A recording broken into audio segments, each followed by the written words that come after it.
All right. Well, welcome everyone to the Medicine of the Soul. And it does say Ashley Z up there, and I'm not Ashley Z. That is Ashley Z. Why, but thank you. but today I'm going to be interviewing her so that we can see what this Medicine of the Soul is all about. So, to start it off, let's just say, how long ago did you start your journey to healing? Such a loaded question. I That's feel always like good. all of them are going to be loaded. Absolutely. Yeah, You know absolutely. what I do. Let's see. The journey began. If I had to choose a time frame for it, it definitely began like right before we had to stay home for COVID. So what is that? Like 2019, 2020? Yeah, It something like feels like that. such a blur. I know, yeah, I don't. But about then is when I decided to start for real. Okay. So let's just say it's 2020. Let's just go with that. I would say 2020 Okay. if So I it's had been to. a little over 3 years. Yeah. A little over 3 years. So now that you've been working on yourself for 3 years, what would you say is the best approach or the first thing you would have started to heal on when that happened? Also a very loaded question. Well, the first thing that I had to do was figure out where. Let me ask it a little different way. Yeah, Let me because ask it a that different that way. could go any Okay. kind of way. Okay. So if you could choose between these three, which one would you heal first? Now that you've done it for 3 years, that you've been working on things for 3 years, would it be the brain? Would it be the mind? I'm sorry, the brain. Yeah, the brain, the mind, or the heart? I think that the best place to start would be the mind Okay. because that's where we're all at. Okay. Can you elaborate more on that? Yeah. We all pretty much live from the mind, not from the heart. And you can't just, well, I don't want to say you can't because anything is possible, but it's very, very difficult to just wake up one day and say, I'm going to live from my heart and then let go of the mind. So we're all in some way at some point in our minds and live from that space. And that's okay. But that's where I would start. And then when you start that journey, then it goes into the brain and the body and the soul. And then, well, the heart is the soul. So that I would definitely start with the biggest one first, the mind, and Gotcha. how to kind of unravel that. Okay. And is that where you started? In a lot of ways, Mm-hmm.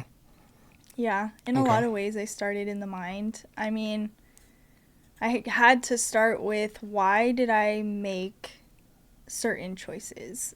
Mm-hmm. And what I mean by that is why did I for so long have a terrible relationship with food? And why did I see something or see a different person in the mirror than what I saw for real now? Like I saw someone that wasn't actually me. So I had to start with the mind. Like where did that come from? Why did I, beat myself up for eating this or eating that or drinking this and not that? So I think to answer your question, I would definitely start with the mind. Gotcha. Okay. And with being around, like when you go to your retreats or you're around other women that are also going through the same, do you find that they also started the same way with the mind, or when they're expressing their story, is everyone kind of in the same collective, or everyone's kind of across the board? Well, the most beautiful thing about community and retreats and things like that is that everyone is different. So I feel like that's such a question, like a personal question for each person because it's different for everyone. So yeah, there definitely could be some other people, men or women, that also have been through the same thing that I have and started where I started, but then there's also the flip side of that where there isn't anything related and yet we got to the same point. Right. So I guess to answer your question, yeah, we all kind of have the same vibe about ourselves, but also like how we started could be totally different.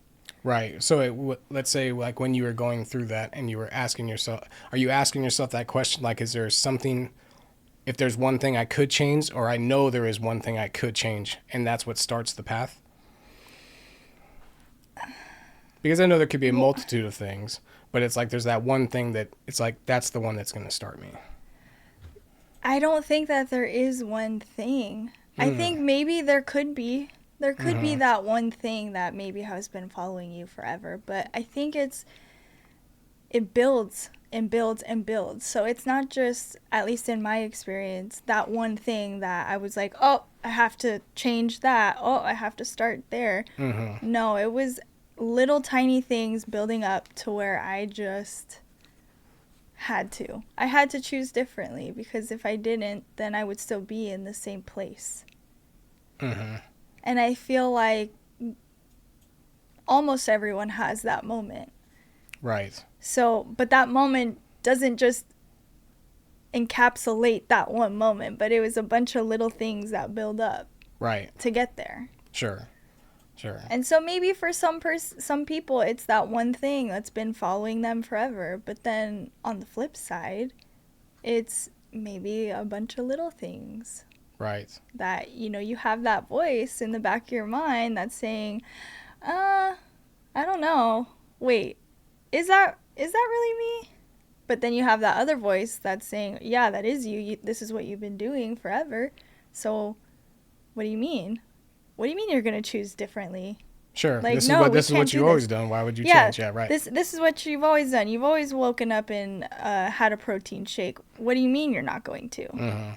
And the body sometimes can even tell you the same thing, where it's like, wait a minute, we're expecting the protein drink, right? So that's back to your first question, why I feel like maybe the mind is where, for myself, it started. Because how could I get to that heart space, that soul space, without understanding where my choices were coming from? And whether that was even in my heart space or my soul. Right. And I know we've talked off platform that childhood experiences also can pave the way to where you are at the moment that you decide to change from that, and it could just be some old school childhood experience that you had. Now, do you feel that everyone can relate to that, right? That's pretty much, there has to be a moment that something is tied to your childhood experience. Yes and no. The best part about a journey like a healing journey is that in a lot of ways we just try to get back to who we are as a kid, because that's when we're doing everything for the first time, like we spoke about a little while ago. Is that you're doing everything for the first time, so there's no hidden agenda from like, we all know what Instagram is and Facebook and all of that, and like we do get kind of manipulated in a lot of ways where oh, I want to look like that, or oh, I need to buy this. Marketing is very powerful. Yeah, and marketing is awesome. Let's be honest. Absolutely. Like, it's a psychological tool. Like, I get it. Why not give it praise? Because it's pretty cool. Right. But when you're a kid, all you know is like, oh, I want to go outside. Right. Oh no, I really want to touch that tree because that tree is just saying something. Absolutely. Or I'm going to go play with that box. For whatever reason, the child can just play with a box versus the toy that was in the box. It's like that episode of SpongeBob when he gets in the freaking box. First of all, you're in the ocean. How is there even a box? But then, like, he goes on some wild rainbow journey. So it's kind of like, in a lot of ways, we're just getting back to that point where, like, before all this stuff, before being an adult, before, I don't know, someone told you that you couldn't be what you really want to be. We're getting back to that point. Right. To where, okay, I'm going to follow my heart. I'm going to follow my curiosity and do things for the first time again. Right. But the difference between being an adult and a kid is that you're scared to do things for the first time as an adult. Whereas a kid, you're just like, oh, here I go. Correct, because for some reason we have more I want to say responsibility, but there's a fear of judgment or whatever it may be because we're going to go down some certain path or whatever is pushed upon us that way that we just internally feel. Yeah, like you could disappoint, Right. I guess in my case, I could disappoint my parents. Of course. Or, And I think most people can relate to that completely. yeah, and there's also people that can't. Absolutely. So, it's like you could disappoint this person or it could not work out. Right. Right? And Absolutely. that's a fear too. Like, oh, Right. wow. Yeah, I'm not even going to start because I know I don't Because feel I'm that gonna I'm going to fail. be able to. Yeah, exactly. But then Yeah. what if the opposite is true? What if you don't fail? Absolutely. Or Yeah. what if you do fail? What's the big deal? Sure. You do something else. Right. And that's okay. Absolutely. There is something there for everyone. Right. If you have a passion and your soul is telling you it's time for, I guess in the example that comes into my head is it's time for you to do something different, then so what? Do something different. Right. Absolutely. The worst that's going to happen is that you go back to what you were doing. Yeah, you just find out you just didn't like that. And let's You just say that all of that other stuff wasn't there for you to go back to. Okay, so you start over and do the same things that you were doing. Right. What I always like about it is it always somehow jump starts into something else. It gives me an idea, and then I'm like, okay, that one I don't like anymore. But this new idea, I'm going to go try that now. Yeah. Versus going back to something else. And I guess you could always still go back to the other part, but it always jump starts me to go into something else. If that didn't work, something there pushes me to say, oh, instead of video, I'm going to do photography. Or whatever it may be, the same type of realm to me, but for some reason I cultivate now. Video didn't work out, but photography is going to work out. Yeah, you bounce around. Yeah. And that's okay. Like, what's wrong with that? Sure. I think the more you try, the better, for sure. The more you Yeah. fail, the better. And you don't have to be, like, the best at everything. No. You can just be at the level that makes you happy. Right. And the universe will support it. Absolutely. Absolutely. Okay, so another question I have is, what would you say are the tools that you've been using? I'm going to call them tools. Energetic tools. in helping you with your healing journey, with your spiritual path. Is it books? Is it classes? Is it meetups? Is it the retreats? Is it everything? Or is it tasting a little bit of everything that's helping you? Or is one stronger than the other? Because one can also be more accessible, right? Like books, you can go to the store and you can see those more often than the retreats maybe only happen a couple times a year or whatever it may be. But I guess we'd say, which ones do you think work the best, or which ones are the most profound for you? Ooh. Yeah, because I know that's going to be two different viewpoints for sure. Some of them I may know the answer myself just because I know you, but I'm curious to see what you say. So. Yeah, that is a great question. If I had to answer it, I would answer it in two ways. Okay. At the start, because I didn't know what tools were available to me, then I felt like containers, like a mentorship kind of atmosphere was best, because when you start the medicine of the soul, it's not like a psychologist. It's not like you're going to therapy, which Right. I've been to therapy. Yeah. It's not like that. Like, you're going deeper. Mm-hmm.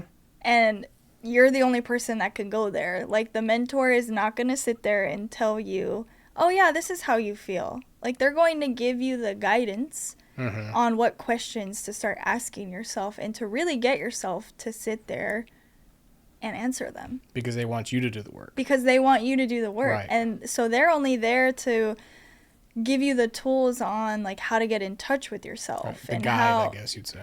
Yeah, I guess kind of like a guide. Mm-hmm. Yeah. And that's actually where Medicine of the Soul came from, was because I feel like I'm in that guide role now, where I've finally gotten to the point that I can hold someone else's hand that needs it.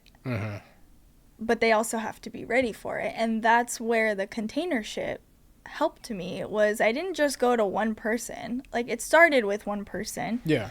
But it morphed into another containership. And then that morphed into a different one. And then that morphed into who I have now. Yeah. And so, like, through all of these connections and relationships, that's where I found the community. That's where I found other women and men that were going through what I was going through. And we connected in that way. But it's also a very individual journey.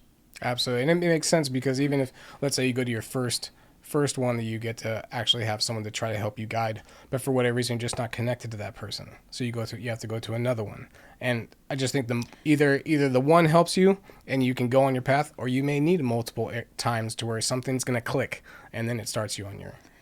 Well, and a lot of times, like, you even start in, like, a container ship and you realize that you're actually not ready for it. Mm. And that can happen too. Sure. Right? And that makes sense. And, yeah. like, there are different mentors. I call them mentors, but they're not really a mentor. They're not really, like, an end-all, be-all giving you their information. No, they're kind of just, like, being a spirit guide in a way. Mm-hmm. But they have their own specialties. So, Right. like, my first person was really heavily involved in, like, past life regression and getting in touch with your childhood self and that kind of thing. But then another one of my mentors was, I am here to get in touch with womb healing and get you to get in touch with your inner feminine and help you heal those wounds that you don't even know that you have. And then that spiraled into me finding one that was more galactic, and we're here to get in touch with our bloodline and, you know, heal all of our ancestors' trauma that they passed down to us, because that's how it goes, right? It takes, like, thousands of ancestors for us to be in this moment. So, of course, there's going to be stuff that isn't even ours, right? Absolutely, yeah. So, you know, that's how that spiraled. And then now my new person is, like, into astral traveling and dream space, and as we both know, I'm very involved in. So, and I will be bringing up some questions. Okay. As I knew you would. Yeah. Right? But yeah, so to start, I felt like the guidance of a mentor or containership was basically what helped me. Mm-hmm. And then from there, it stemmed to, like, understanding the different tools where I don't actually need any of that, and all the tools that I need are within me. Mm-hmm. And so containership kind of just fell away in a lot of ways. Mm-hmm. Like, it wasn't where I needed to meet every single week for 12 weeks. It's more like once every 3 months. Gotcha. And then that's how I also found, like I said, community. And, you know, whenever you go to a retreat or you start talking about astral traveling and you start doing those things that light you up, you meet other people that do that. And, like, a lot of times we all don't live in LA. We're all spread out across the globe. And that's the coolest part. Right, of course. And within all that, I'm assuming that also gave you, when you're talking with everybody and you're with all that community, that sparks other interest, or that sparks even more growth, because maybe someone triggers, like, a little, whatever their idea or their story that they gave you, and it was just like, oh man, they looked at it from this approach. I may try to look at it and see what sparks for me. Seriously. Right? Oh, it has man. to, I'm assuming. Yeah, and like, I love learning, and I love applying it into the human experience. Mm-hmm. And so books help me do that because I love reading, right? I love knowledge. And so I have found other people that like those same things, but they see it in a different way. Right, which is amazing. And then we talk about it because, like, yeah, not everyone there is no one else like me, just like there's no one else like you. We are one of one. Right. And they are one of one. Right. And so, like, instead of having a combative, like, let me portray that I'm better than you in some way, like, what if we just learn from each other? Like, we're all the same. Yeah. You know, there's... Yeah, because if we're all getting to the same type of, I guess you would say, in words of enlightenment or whatever it would actually be, but everyone can get there in a different way. It doesn't have to be the same path, Yeah. right? It shouldn't be the It same shouldn't be, path. exactly, because then what would the experience? There'd be no enjoyment to the experience. It'd be like, oh, you did, oh, that sounds like it's cool. Let me just go with yours. But then with you having your own experience, it just gives you that appreciation, Yeah. that gratitude that you went through it your way.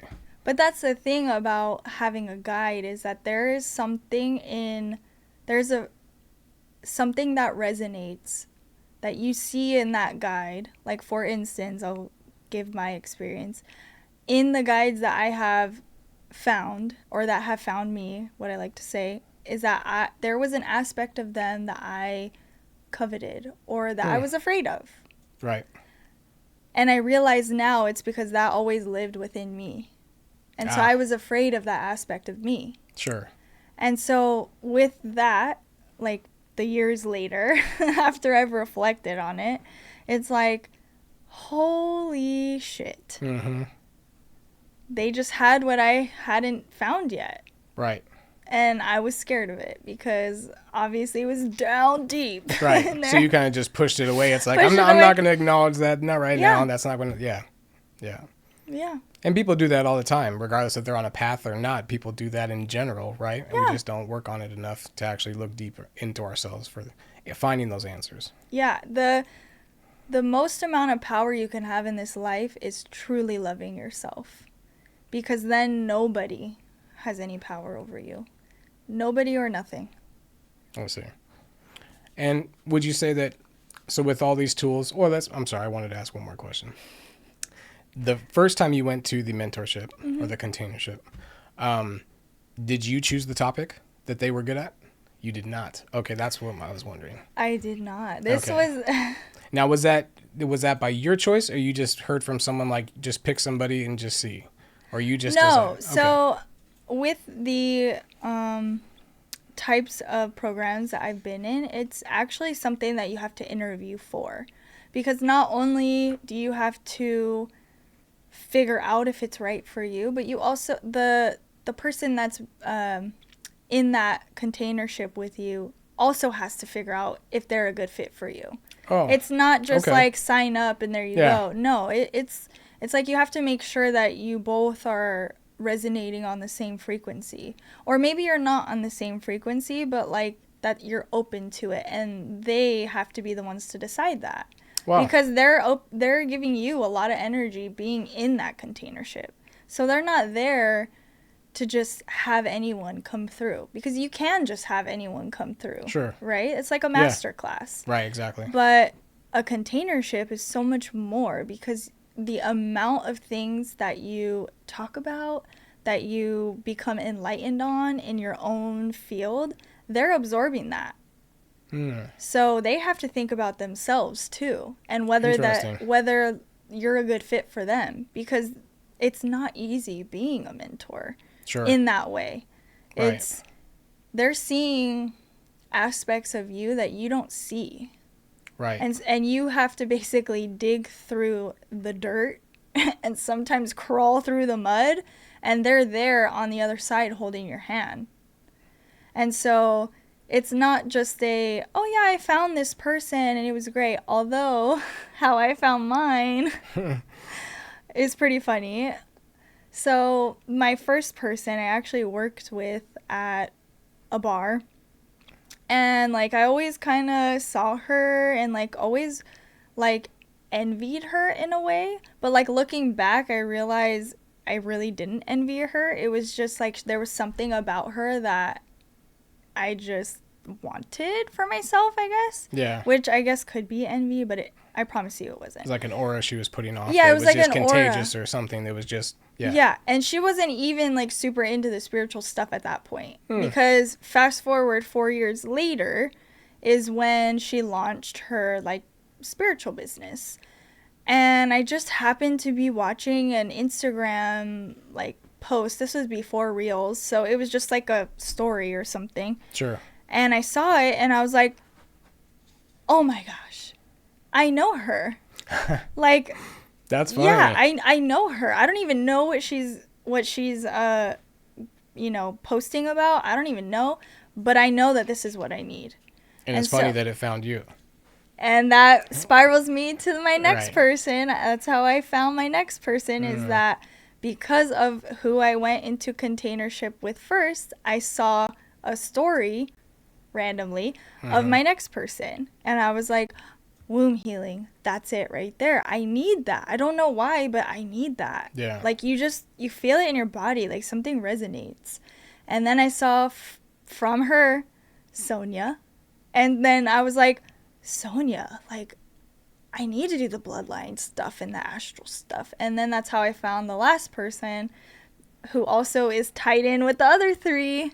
You know, you just find the people that you resonate deeply with. Yeah. And like it spirals from there. Nice. That's really cool. Yeah. You talk a lot about self-love, Yeah. and I know that it can be brought up as a selfish act in the word, saying that I'm just going to work on. It's like almost putting yourself by yourself. People can say you're shutting everybody else out because you're just worried about yourself. How do you look at it that way? Do you look at it as they're right in a sense, being it's selfish, or that it's actually a selfless act because I'm now going to be able to give you my full self? I think there's nothing that anyone can do more than love themselves. And it's going to feel selfish, especially from someone that was a people pleaser, hard, Mm-hmm. super people pleaser, basically my whole life. It's going to feel like you're letting people down. It's going to feel like you're super selfish. But there is nobody that can love you in the way that you need other than you. Because once you find what you need and how you need to be loved, then you can tell the people in your life how you need to receive love. What greater power is that than that? Right. Right? Sure.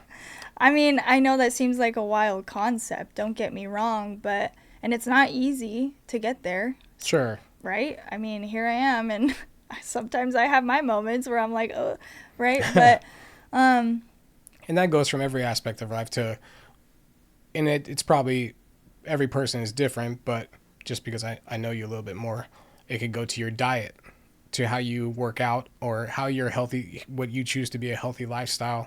It can go on all those aspects that would be considered self-love. It's not just this inner work and everything you're doing. It could be just a whole aspect of it. It's like, maybe it's like reading 2 books this week or whatever it may be, right? You're going to decide what that is, what that game plan is, or how that actually looks for you. mm-hmm. And everyone's going to have one that's different, but it's going to include the whole aspect, how your day is planned, or how just I want my life to look. And then everyone else is just going to have to see that that's my new reflection of who I am. Yeah, and when the people in your life are used to you being a certain way, there's going to be pushback. Always. That's just how it is, right? Yeah. Like, Yeah. when you decide to push back, the people that you love are going to push back because that they connect with you in the way that you have presented yourself Right. up to then. And I just spoke about this last week. I said, do you even like coffee? Right. Sure. Or do you like tea? Sure. Or do you like water? Right. Or you know what? F all of that. Do you like soda? Like, you know, Do you like that even know? BMW you're driving, or are you driving it because it's impressing somebody else that you're showing up in the car with? And there you go. Right. Sure. And I mean, on a personal note, I haven't owned a scale for a year and a half now. I used to have one in my old place, but I haven't owned a scale in that long because it's not loving for me to know. Mm-hmm. You know? Right. Even when I went back home to visit my parents, they have one, and of course I get on it and I'm like, oh my gosh, I get stuck on the numbers. So that's not loving. Why would I do that to myself? Sure. Just show up every day the way that you need to show up for your healthy lifestyle, and just go with it. Right. And that means, you know, when I need a moment, I'm going to go take my effing moment and I'm going to go walk outside. Sure. Whether you like it or not. Or if I don't want to be in that conversation, then I won't be in it. Yeah. But I still think it's a loving thing that when, even if someone may think it's selfish, because they know you so well that it's almost like pattern, right? We have patterns that we have. So when you get out of that pattern, they're then going to question it. whether it may come off as they're attacking or anything like that. Usually it's still coming from love regardless, right? So, and then as long as you're speaking your piece at that point, just say, I'm trying to work on this or I'm trying to do this, then they should respect it, right? I mean, they're just, to Well, a degree, they're going to also be cautious and want to make sure you're okay. But I think that's what comes with that as well. well, you also have to be okay with people falling away. Absolutely. Not Yeah. everyone is meant to come with you. Sure. But the ones that do come with you are the ones that truly love you. Right. And the opposite can be true too. The ones that don't come with you doesn't mean that they don't love you, but it just means that you've outgrown them. Sure. And that also happens. Yeah. And that would come to the power of letting go, right? Yeah, which Yeah. the right on the other side of fear is Yeah. fearless. Right. So, sometimes you have to let go and jump into the unknown. Always. Yeah. Scary, but you got to do it. Yeah, Elsa had something when she said, "Into the unknown." Wait, is that the song? I don't know. It might be, I don't know, but she does have the "Let It She Go" does- song. Oh yeah, Let It Go. Her song. That's what That I'm is thinking of. But that might be part of it, though. I don't know. Okay, so you did bring up astral traveling. So I'm gonna touch on this. Okay. You don't have to go into too much, in depth of but I wanted to at least give for the people who don't know what that means. Okay. Definitely an answer on that, and then maybe a couple little extra after that. But just what is astral traveling? Okay. Astral traveling. Okay, well, first of all, every single person on this earth does it every time they understand. fall asleep. Right. Doesn't mean that they're conscious for it, but every single person travels in their sleep. It's called the dream space. That's what it's called. We all do it. Sometimes we remember, sometimes we don't. But astral traveling is when you're conscious and your spirit body leaves your body, but you're conscious. So you actually can see or feel, sometimes you can taste or smell where you are and what you're doing. And so that's what astral traveling is. It's your body, like your physical body, is on earth and rooted, but your spirit body is traveling around. So when you astral travel and you're conscious, you can actually look down at yourself and see yourself. And a lot of people obviously do it unconsciously because they're sleeping. Sure. But just know that you do it every single time you close your eyes. Whether or not you remember or not. Yeah, whether or Right. not you remember, you consciously go somewhere in your sleep. Now, I could go on and on about that, but I'm Right. not because, you would have to ask me and then we can open it up. Okay. In the astral traveling, a person that may be experiencing it more and more where they're remembering, what would be I guess a first way to say, what should I be looking for as maybe how I can dissect what's actually going on? Is it something they should just be first jotting down? I know you like to jot down what happened and things like that so you can give a better outlook and be able to see it back before you forget it, because everybody forgets their full dream. It's just the way it works. But so what would be the way to, I guess, if they do, that is the first approach, is to write it down first.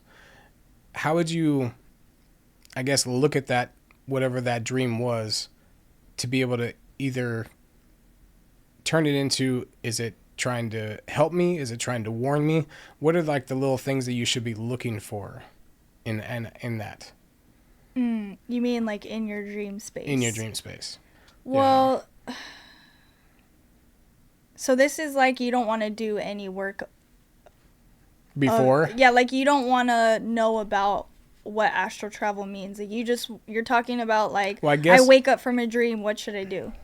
Yeah, I guess it would kind of say thing? that first, because I think if someone was to even think about going into the astral traveling to learn more about it, to deep dive into it, what would be the first? Because if they could get something from their first experience of actually just writing it down and seeing this, maybe it actually triggers them to say, hey, I would like to deep dive more in that, because if this is happening, I'd like to understand why these dreams are happening. Because some people just go their lives and not even think about it.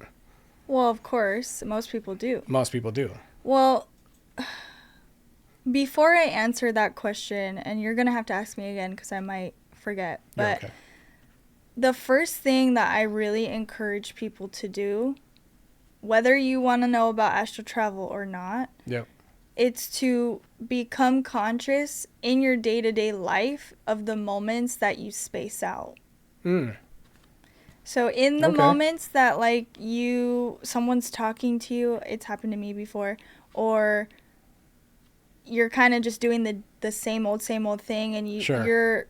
you're doing it, but you're not You're on you're autopilot. not present. Right. Right. Yeah. Sure. So the first thing I would do is become aware of those moments and how often that happens, because that's also your spirit leaving. Sure. Makes sense. Your spirit Makes is sense. checked out, and they're going to do something else because they don't want to Sure. be there. Yeah. So the first thing I would do is kind of like become aware of that, and then that can kind of tell you that how often you're doing it, how often you're experiencing these travels. Mm-hmm. And then for the person that doesn't want to like really know about astral travel, it's kind of scary. They just want to know about the dream space. My recommendations for that is there are so many answers and Yeah. things in the dream space. And so my recommendation is to write them down or open up the voice memo and just record it quick on Yep. what you do remember. That's always And there are books out there that give you like symbolism on dreams. There are, you could Google search stuff like, what does a walrus mean in your Right. dream? And everything in this life has symbolism and meaning. But the difference between like what a textbook can tell you and what your intuition is telling you is that you have the answers inside of you. Sure. But you have to understand yourself enough to pick up what your dream is telling you. So what you could do is, like, let's say you're grappling with like some kind of decision that you're supposed to make, and what you do is you ask yourself at night the question. Mm-hmm. And the answer might not come right away in that dream that you have that night. It could, but it could not. It could come a few days later. So what you do is, for the next week, or however long it takes for the answer to come, you write it down, you record the voice memo, and you listen to it and reread it in the same week. Each night that you have a dream and you remember it, you write it down or you record it and then play it back or read it. Yeah. Okay. And then you'll figure out the answer that's meant for you. I see. And if you need more understanding, get the book. Right. Look on Google. You could type in something that I used to do back in the day. Spiritual meaning of a hummingbird.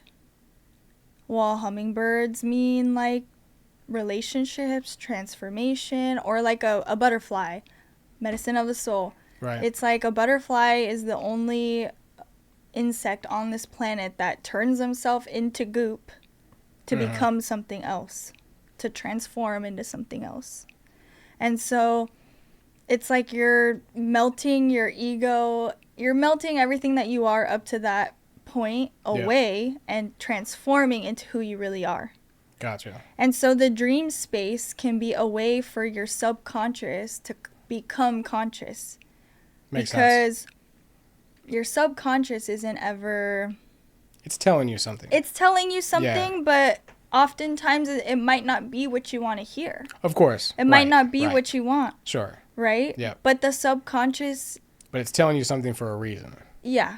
Yeah. And what people don't really know about the subconscious is that no matter what you say, no matter what you absorb, it absorbs it for you. So it could be good, could be bad, could be whatever. It's why I don't watch a lot of things. Yeah. But you could tell yourself every day, I am worthy, I love myself, I know who I am. And before you know it, you don't even have to believe it. But before you know it, your subconscious, it absorbs that. And it knows that. And then one day you wake up and you're like, I am worthy, I love myself. And I forget the last one that I said. But, Words are powerful. Words are powerful. Absolutely. Yeah. Yeah. I agree with you on that. Okay. Recently you started a YouTube channel. Yep. Name TBD. Yes, the name will be updated shortly. We just found out a couple things on that, but that's okay. We won't talk about that. But I'd like to talk about the topics that you've already brought up. So you have loneliness, Yeah. you have presence, Mm-hmm. you have trust, and you have fear. Yeah. Okay? So, can I ask why loneliness was the first one? Loneliness was the first one because that's how I feel sometimes. Mm-hmm. And it's not so much that I am alone. And cancel, delete. I'm not. I don't even want the universe to hear that. But it's not the fact that I don't have people around me that I can, message or talk to or anything like that. But there are times that I feel like I'm not understood. I see. So that makes you feel. And so that makes me feel alone. I see. Yep. And it's not that I'm looking for someone that gets me, because like someone would have to learn me, and to be honest, I'm still learning myself, so I can't really expect that from someone else. But there was that topic because at the beginning of the journey that I've been on, I was so lonely, even though I was surrounded by so many people, friends, a relationship, people that didn't really know me, because I wasn't living to who I really am. I didn't even know who I really was. Right. And so I was just sitting there so incredibly lonely, more so than I am now.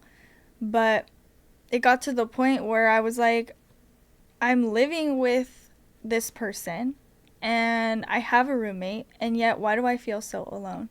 That I got a dog. Yeah. I got a dog, and then that she doesn't make me feel alone, but she also can't talk. Because we are human. We're human beings. Correct. We need connection. We need to feel like someone is there for us. Right. That's just what being a human is. Sure.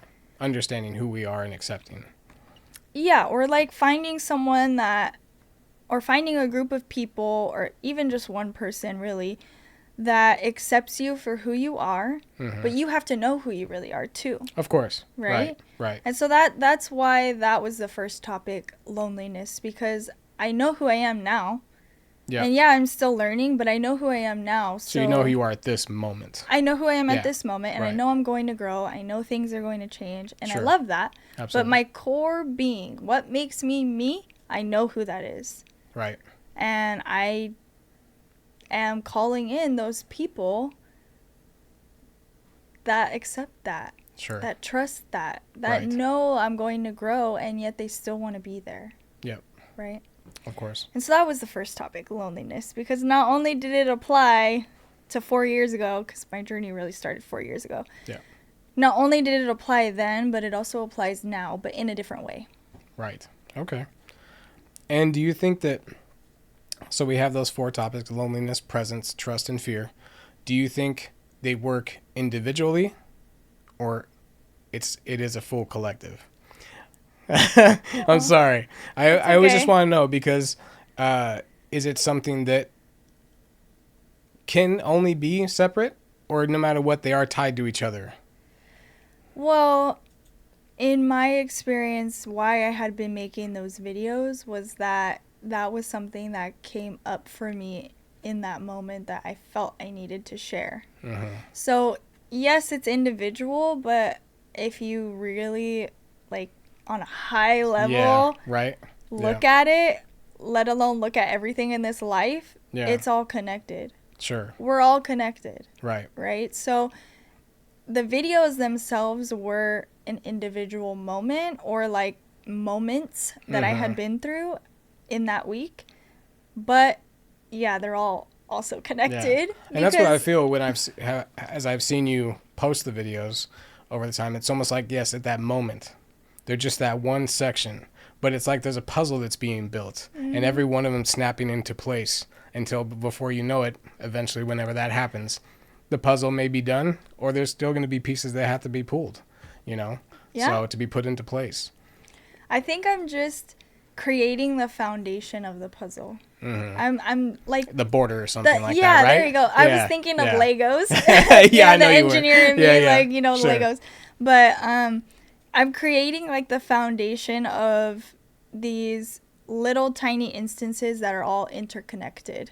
Right. Because they are interconnected. Sure. Because with presence, of course you're going to have fear. Always. Right? Yep. And then with fear, of course you're going to feel lonely because you're probably doing something that, you know, you haven't done before. Right. And that can be incredibly lonely. Sure.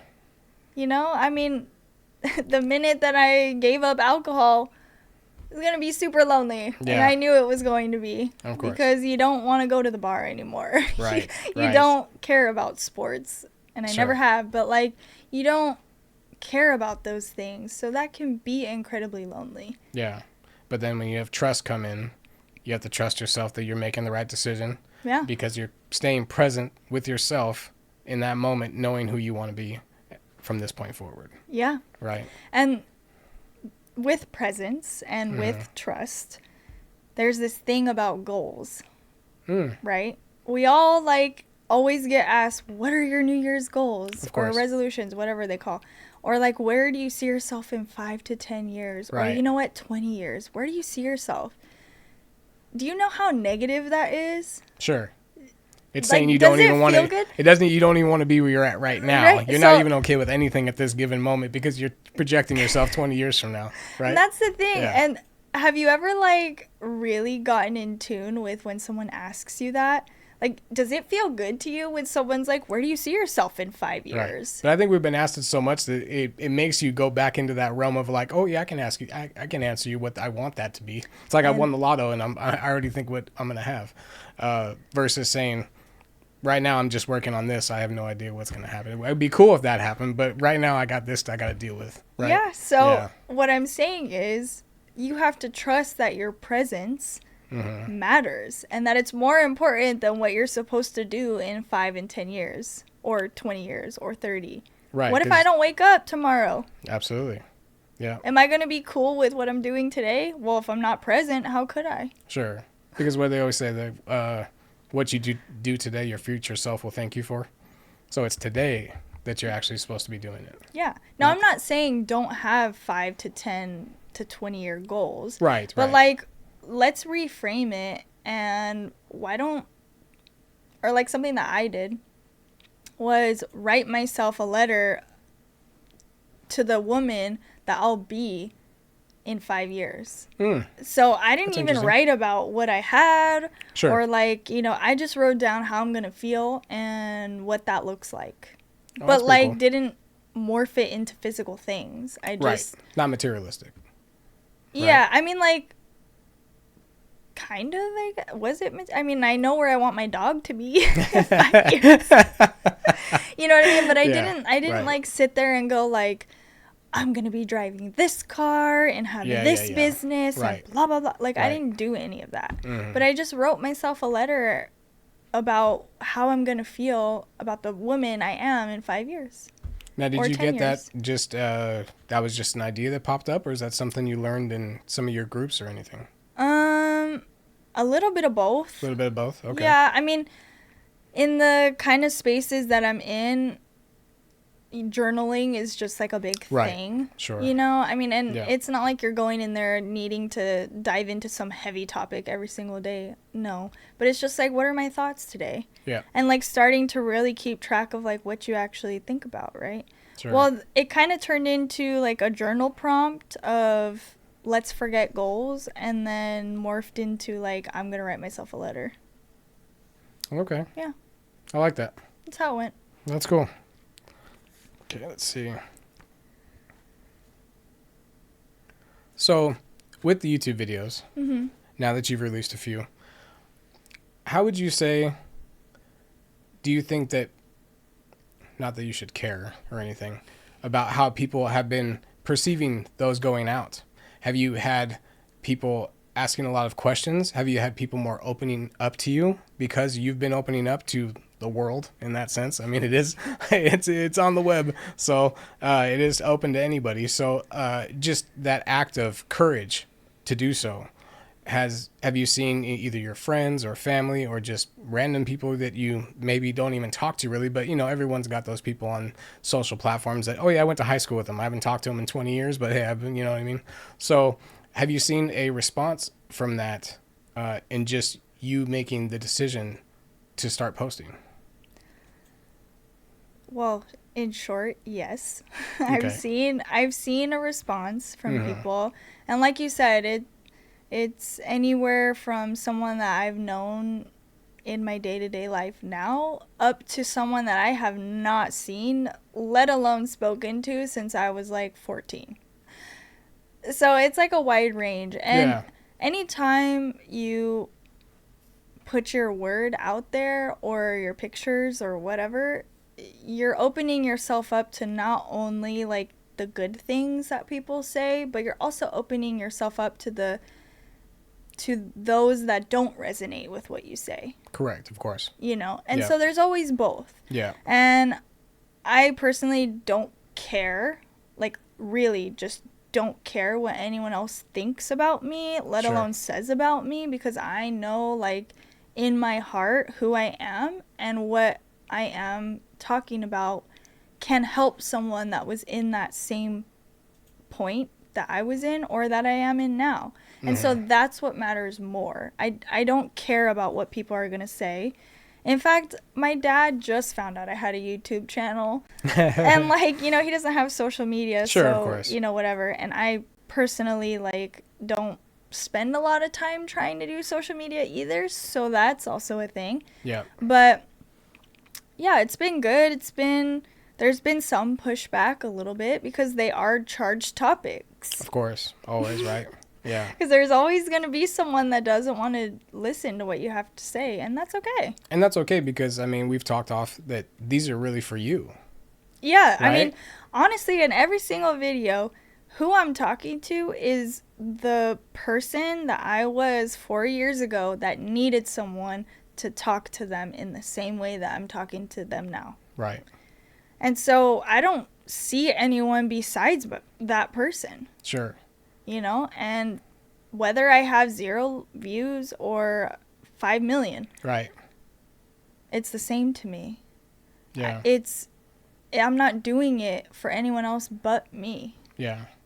No, and but with that, I'm also holding people's hands that need it.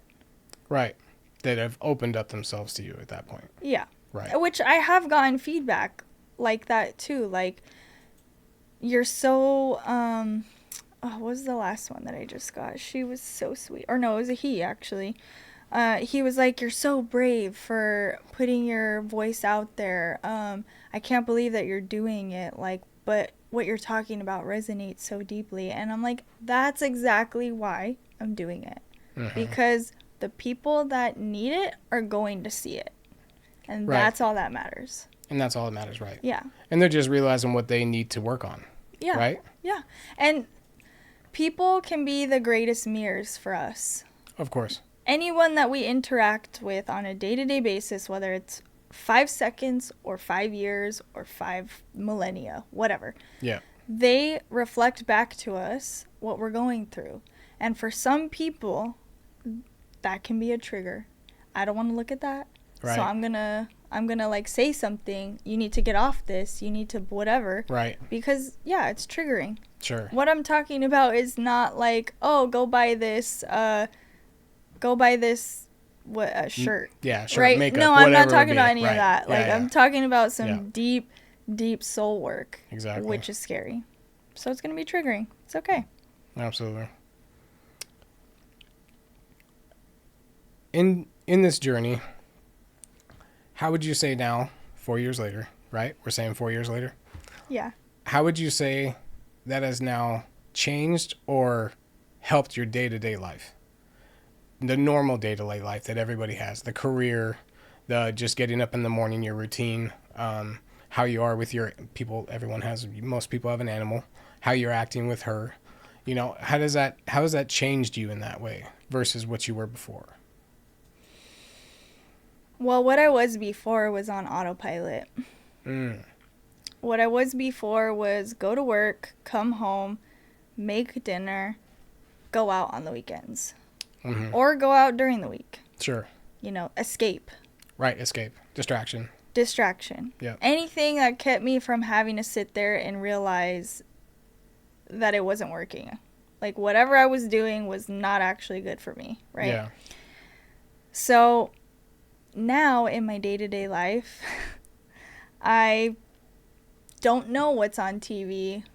I watch TV, but, like, honestly, I watch Harry Potter on repeat every single week. Like, Harry Potter, some, like, kiddie movies, like Lego movie with the everything is awesome, like that song. Sure. Or, I'm present in my life. Like, I'm there for my dog. I'm there for my family. I didn't have a relationship with my parents for a really long time, and then ended up moving past a lot of things, taking my dad on a trip for his birthday, taking my mom to New Mexico and driving her around and talking with her, getting to know her. Yep. Like, all of these things happen because I'm doing my work. Yep. And my life has never been better. Like, and it's only going to grow from there. It's only going to get better and better. Sure. And so, yeah, the version of me 4 years ago was distracting herself from a life that she didn't want to live, but found herself living. Because on paper, it looked fine. Of course. On paper, I graduated college. Right. I got the job. I was in a partnership. Yeah. I have a dog. Yeah. I had friends. I went out on the weekends, went to the restaurants, went to the cool EDM shows, and, went traveling everywhere. Yeah, I had all that stuff. Yeah. What everybody likes to post about, what everybody likes to do. Yeah. It is that cliche life that everyone wants to post, right? Yeah, but what you didn't see was me crying on the bathroom floor after going out, or me having to throw up because I was so drunk. Sure. Or, like, I had a lot of good times. Of course. But I also had a lot of bad times. Right. And a lot of times where I just felt so lonely that I didn't know what to do. Right. I didn't know where to go. Out of place, maybe? Out of place, yeah. Right. Yeah.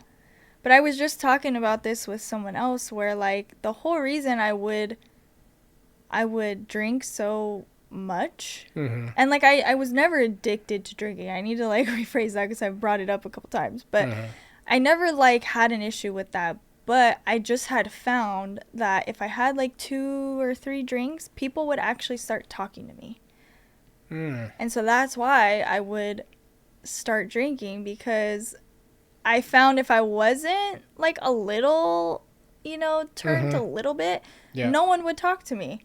And I'm a social person, and, like, obviously, as we know, I could talk to anyone. Right. So it was just, like, something crazy that, like, I wasn't resonating, even then, being asleep. I like to say asleep. But I wasn't connecting with people. Like, they didn't understand me even then. And so when I cut all that out and realized, like, oh, it's actually not my fault that no one wanted to talk to me. It's that, maybe my light can be a little intimidating. Sure. So, absolutely, right? When I reframed it and really sat with it, that's what happened. My life has just been so incredibly good.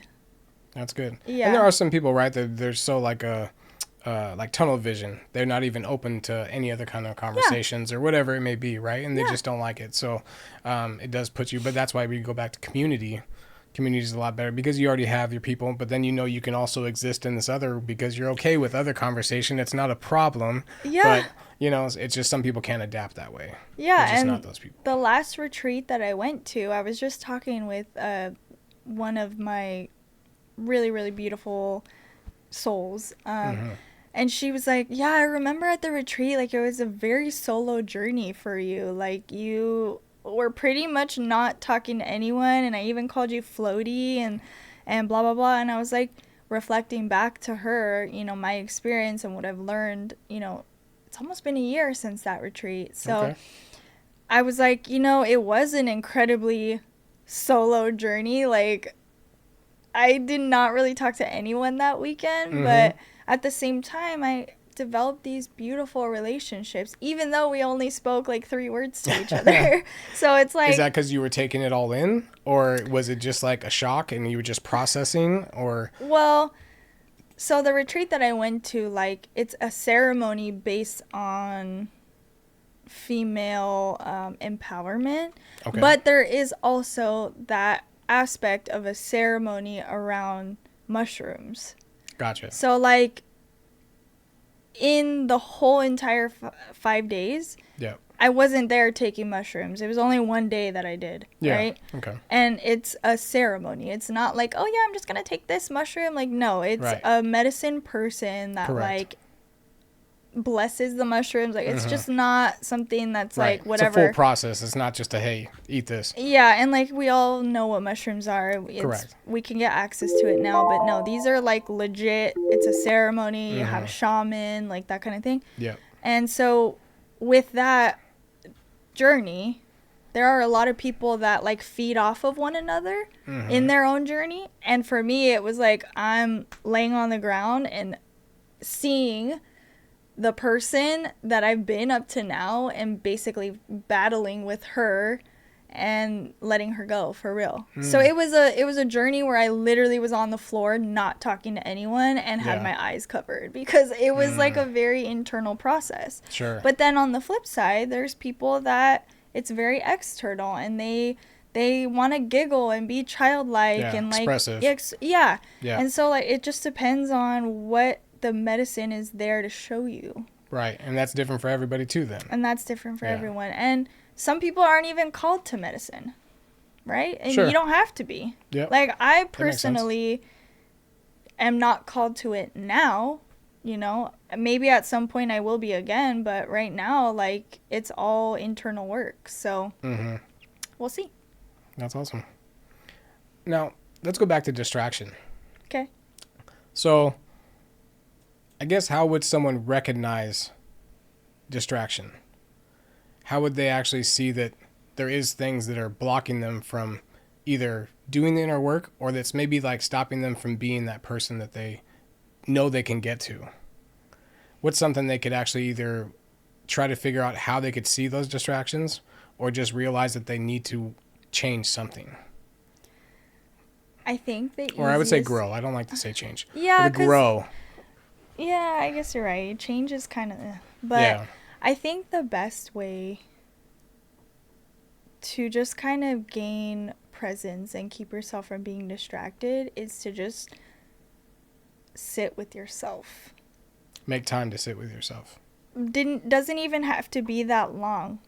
Most people can't even do it because, like, honestly, Sure. you're meditating, right? Right. And meditating is not easy. Trust me. I've been doing it for a while, but like at the beginning, I struggled just like Yeah. everyone else. Sure. And see how uncomfortable it is without a phone, without the TV, Right. without your roommates. Sure. Lock yourself in the closet, I don't know, Yeah. in the dark with the lights off. See how hard it is to sit there for just a minute. That's a And good way that's to how look you at know what's distracting you. Right. What's the first Because- thing you're going to reach to, right? What's the first thing you're going to do or whatever it may be? Yeah. Yeah, you know where your safe place is. Yeah. Right? I mean, how many people go home and just turn on Netflix? Absolutely. I Yeah. was guilty of it. Sure. Sometimes I still turn it on. Like, Yeah. okay. Sure. Yeah. But, like, how people ask me all the time, have you seen this show? And I'm like, no. So, yeah. Yeah, I think that's interesting. But I think that's a great approach to actually do it that way. Just to sit with yourself for that 1 minute. Yeah. You don't even have to ask a question. No. You'll know it when you're just doing that. Yeah, you just sit there and you'll see where your mind goes because it'll go somewhere. Yeah. It'll probably think about what you haven't gotten done that day. Yeah. All right. I think that's all we have for today. Perfect. But I really want to thank you. That was really cool. Yeah. And just it's really cool to see you grow and do all this work. And even though you're helping yourself, you're able to also help others. That's the whole point. That's it. Medicine of the soul, right? Medicine of the soul. All right. Perfect.